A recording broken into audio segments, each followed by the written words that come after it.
கிறிஸ்துவுக்குள் அன்பான தேவனுடைய பிள்ளைகளே, ஆண்டவரும் உலக இரட்சகருமான இயேசு கிறிஸ்துவின் இணையற்ற நாமத்தினாலே உங்கள் எல்லாரையும் வாழ்த்தி ஆசீர்வதிக்கிறேன். இந்த செப்டம்பர் மாதம் 30ஆம் தேதி மங்கள வார்த்தை நிகழ்ச்சி மூலமாக உங்கள் ஒவ்வொருவரையும் நேரடியாக சந்திக்கிறது எனக்கு ரொம்ப சந்தோஷம். கர்த்தர் உங்களை ஆசீர்வதிப்பாராக. இந்த செப்டம்பர் 30 அப்படின்னாச்சுன்னா எங்களுக்கு ஒரு விசேஷித்த நாள்.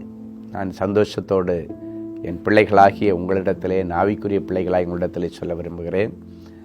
எங்களுக்கு திருமணமாகி இன்றோடு கூட 32 வருஷங்களை ஆண்டவருடைய கிருபையினால் நிறைவு செய்கிறோம். ஆண்டவருக்கு கோடி நன்றி செலுத்தி கொண்டிருக்கிறோம். இந்த 32 வருஷத்தில் நிறைய கஷ்டங்கள், மேடு பள்ளங்கள், பள்ளத்தாக்குகள் எல்லாம் தாண்டி தான் வந்திருக்கிறோம். அப்படியே ஒன்றும் கஷ்டமே இல்லாமல் எல்லாம் வரல, நிறைய கஷ்டங்கள் மத்தியில். ஆனால் ஒவ்வொரு கஷ்டத்துலையும் ஆண்டவர் கூடவே இருந்து எங்களை அழகாக நடத்தி 3 பிள்ளைகள், அதுவும் மூத்தது ஒரு மகன், அவனுக்கு திருமணமாகி நல்ல ஒரு மருமகள், அருமையான 2 பேர குழந்தைகள் இருக்கிறார்கள். 2வது என்னுடைய மகளுக்கு இப்போ தான் திருமணம் ஆகியிருக்கிறது. 3வது ஒரு மகன் இப்போ ஆண்டவருடைய ஊழியத்தில் இப்போ தான் கல்லூரி படிச்சுட்டு வந்திருக்கிறான். ஆண்டவருடைய பெரிய இரக்கத்தினால எங்கள் குடும்பம் ஒரு சந்தோஷமான குடும்பமாக கிறிஸ்துவுக்குள் இருக்கிறதை நினைத்து ஆண்டவருக்கு நன்றி செலுத்துகிறேன். எனவே இன்னைக்கு நீங்கள் குடும்பமாக எங்களுடைய குடும்பத்திற்காக ஜெபிக்கணும்னு நான் அன்போடு கூட கேட்டுக்கொண்டு இந்த நாள் மங்கள வார்த்தைக்கு நேராக நாம் கடந்து செல்வோம். எடுத்து வாசிக்கலாம். ஏசாயா 44:3. உன் சந்ததியின் மேல் என் ஆவியையும் உன் சந்தானத்தின் மேல் என் ஆசீர்வாதத்தையும் ஊற்றுவேன் என்று கர்த்தர் சொல்கிறார். பிள்ளைகள் நமக்கு ரொம்ப முக்கியம். பிள்ளை செல்வமும் முக்கியம், பிள்ளைகளுடைய ஆசீர்வாதமும் எதிர்காலமும் நமக்கு ரொம்ப முக்கியம். உன் சந்ததி அப்படின்னு ஆண்டவர் காலையில் ஆசீர்வதிக்கும் போது சிலர் யோசிக்கிறீங்க, எனக்கு இன்னும் சந்ததியே இல்லையாப்பா, அதுக்குள்ள எப்படி நீங்கள் சந்ததியை ஆசீர்வதிக்க முடியும்? இந்த வார்த்தையை கேட்கும் பொழுதே சந்ததி இல்லாதவர்களுக்கு கர்த்தர் சந்ததியை கற்பத்திலே உற்பத்தி பண்ணுவேன் என்று சொல்கிறார். உன் சந்தானத்தின் மேல் என் ஆசீர்வாதத்தை ஊற்றுவேன்னு சொல்கிறார். சிலர் யோசிக்கிறீங்க, எனக்கு சந்ததி பிள்ளைங்க இருக்கிறாங்க, ஆனால் சந்தானம் அப்படின்னா பிள்ளைகளுக்கு பிள்ளைகள் இல்லை, அப்படின்னா நான் என்ன தாத்தா பாட்டி ஆகலை அப்படின்னு யோசிக்கிற பிள்ளைகளுக்கு உன் சந்தானத்தின் மேல் என் ஆசீர்வாதத்தை ஊற்றுவேன் என்று சொல்லும் பொழுது, ஒருவேளை இதுவரைக்கும் உங்களுக்கு பேர பிள்ளைங்க இல்லைன்னா கண்டிப்பாக இன்றைக்கு அதுவும் நடக்கும். இதுதான் இந்த வார்த்தை. இந்த 30ஆம் தேதி எங்களுடைய திருமண நாள். நாங்கள் நினைவு கூர்ந்த ஆண்டவருக்கு நன்றி செலுகிற வேளையில் இந்த வார்த்தை எங்களுக்கு ரொம்ப பொருத்தமாக இருக்கிறது. இந்த வார்த்தை எங்களுடைய வாழ்க்கையில் மனு உருவாக இருக்கிறது என்பதை நினைத்து நான் ஆண்டவருக்கு நன்றி செலுத்துகிறேன். அதே நேரத்தில் உங்களுக்கும் இந்த வார்த்தை பலிப்பதாகன்னு நான் ஆசீர்வதிக்கிறேன்.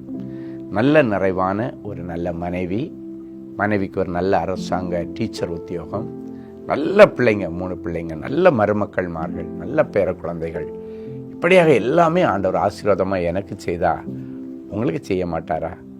கண்டிப்பாக செய்வார். சிலர் யோசிக்கிறீங்க, ஐயாவுக்கு திருமண நாள் 30வது திருமண நாளை பார்க்குறாரு, எனக்கு இன்னும் 35 வயசு 40 வயசு ஆச்சு, இன்னும் கல்யாணமே ஆகலையே. இயேசுனுடைய ஸ்தானாதிபதியாக நான் உங்களை ஆசீர்வதிக்கிறேன். எல்லா திருமண தடைகள் இன்றைக்கு நீங்கும்.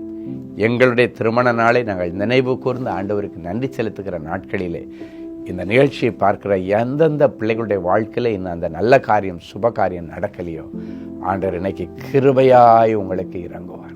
எல்லா திருமண தடைகளை உடைப்பார். எங்களுக்கு பிள்ளைகளை கொடுத்த ஆண்டவர் கண்டிப்பாக உங்களுக்கும் பிள்ளைகளை தருவார். எங்களுக்கு பேர பிள்ளைகளை பார்க்க உதவி செய்த ஆண்டவர் உங்களுக்கும் கண்டிப்பாக பேர பிள்ளைகளை தருவார். எங்களுக்கு நல்ல மருமக்களை ஏற்படுத்தி தந்த ஆண்டவர் உங்களுக்கும் கண்டிப்பாக அப்படியே செய்வார். அவர் பாரபட்சம் இல்லாத ஆண்டவர். இன்னைக்கு ஆண்டவர் சொல்றாரு, உன் சந்ததியின் மேலே என் ஆவியை ஊற்றுவேன். இவ்வளவு நாள் உங்கள் பிள்ளைகள் ஆவியம் இல்லாமல், அனலும் இல்லாமல், அபிஷேகம் இல்லாமல் இருந்தால் இன்னைக்கு உங்கள் பிள்ளைகள் இருக்கிற இடத்துல ஆண்டவர் அபிஷேகத்தை தாராளமாய் பொழிய பண்ணுவார். ஆவியானவர் இன்றைக்கு பலமாய் அவர்களுக்குள்ளே இறங்கி வந்து உன்னுடைய வாழ்க்கையில் ஒரு புதிய அத்தியாயத்தை தொடங்கி வைக்கிறது மாத்திரமல்ல, உன்னுடைய சந்தானம், உன்னுடைய பேரப்பிள்ளைகளுடைய எதிர்காலத்தையும் கர்த்தர் இன்றைக்கு பிரகாசம் உள்ளதாய் மாற்றி தருவார். என் பேரப்பிள்ளை இன்னும் பேசவே இல்லை, 4 வயசாச்சு, 5 வயசாச்சு, இன்றைக்கு உன் பேரப்பிள்ளையை பார்த்து எப்பத்தா என்று சொல்லுகிறார். 5 வயசாச்சு, என் பேரப்பிள்ளை இன்னும் நடக்கவே இல்லை. ஆண்டவர் இன்னைக்கு சொல்கிறார், எழுந்து நடந்து நின்று தேவாலயத்துக்கு போவார். இந்த வார்த்தையின்படி ஆண்டவர் அற்புதங்களை செய்வார். ஸோ இந்த நாளிலே ஒரு விசேஷித்த குடும்ப ஆசீர்வாதம் உங்கள் மீதும் உங்கள் குடும்பத்தின் மீதும் தங்குவதாக நாங்கள் ஆசீர்வதித்து ஜெபிக்கிறோம். கர்த்தர் அற்புதங்களை செய்வாராக. ஜெபிக்கலாமா? அன்பான ஆண்டவரே, உமக்கு நன்றி. இந்த நல்ல ஆசீர்வாதமான காலை வேளைக்காய் உமக்கு ஸ்தோத்திரம். இந்த நாள் மங்கள வார்த்தை நிகழ்ச்சி மூலமாக சந்ததி இல்லாத பிள்ளைகளுக்கு சந்ததி, சந்தானம் இல்லாத பிள்ளைகளுக்கு சந்தானத்தை கொடுத்து சந்ததியின் மேல அபிஷேகத்தையும் சந்தானத்தின் மேல ஆசீர்வாதத்தையும் ஊற்றுவேன் என்று சொன்னீரே. இந்த வார்த்தைகளை நிறைஞ்ச மனசுல என் பிள்ளைகளுடைய சிரசில வைத்து நான் ஆசீர்வதிக்கிறேன். அப்படியே இவைகள் நிறைவேறட்டும். இன்றைக்கு கேட்ட மங்கள வார்த்தையின் படியே என் பிள்ளைகளுடைய குடும்பத்தில் நிறைய நல்ல காரியங்கள் நடக்கட்டும்.